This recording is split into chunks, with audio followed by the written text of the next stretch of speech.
আসসালামু আলাইকুম। তো বাংলাদেশের সৌদি আরব এম্বাসিতে আপনার পাসপোর্ট জমা হয়েছে কিনা কিভাবে বুঝবেন? তো এটা এমনি বোঝার কোনো কায়দা নাই বা এমনি কোনো ওয়েবসাইট নাই যে আলাদা করে যে এম্বাসিতে জমা হয়েছে সেটা দেখা যাবে। এটার একটা হিসেব আছে। হিসেবটা কি?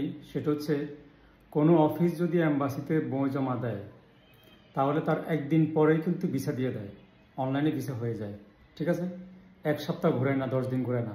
অনেকেই বলে যে আপনার এম্বাসিতে বই জমা আছে, ভিসা হয়ে যাবে 10 দিন পরে এসে। এটা আসলে ভুয়া।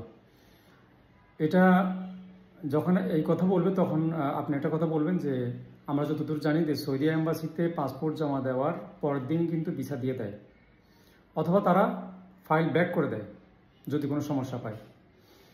এর কারণ হলো যতগুলো এজেন্সি আছে ততগুলো এজেন্সির প্রত্যেক দিন সপ্তাহে একদিন করে জমা, সপ্তাহে একদিন করে প্রত্যেকটা এজেন্সির জমা থাকে। তো এই ধরেন আমাদের হচ্ছে মঙ্গলবার, আরেকজন হচ্ছে বুধবার, আরেকজনের রোববার, এভাবে সিরিয়াল করা আছে। ধরেন 1 থেকে 500 পর্যন্ত যে লাইসেন্সগুলো আছে তাদের শনিবার রবিবার, 500 থেকে 1000 পর্যন্ত হচ্ছে সোমবার, 1000 থেকে 1500 হচ্ছে মঙ্গলবার, এভাবে সিরিয়াল করা। তো এরা যখন জমা দেয় এর পরদিন যেহেতু আরেকজনের জমা আছে, সেই কারণে সৌদি এম্বাসি ওই ফাইলটা ঘোরায় না, সাথে সাথে তাদেরকে ভিসা দিয়ে দেবে, আর কোনো যদি সমস্যা পায় সেটা বাদ দিয়ে দেবে। তো অনেকে জানতে চেয়েছেন এই ব্যাপারটা যে কিভাবে বুঝবেন। এই বোঝার মেন বিষয় এখানে, যেদিন জমা দিবে আপনি জিজ্ঞেস করবেন যে আপনাদের জমা কী বারে, এই লাইসেন্সের জমা কী বারে।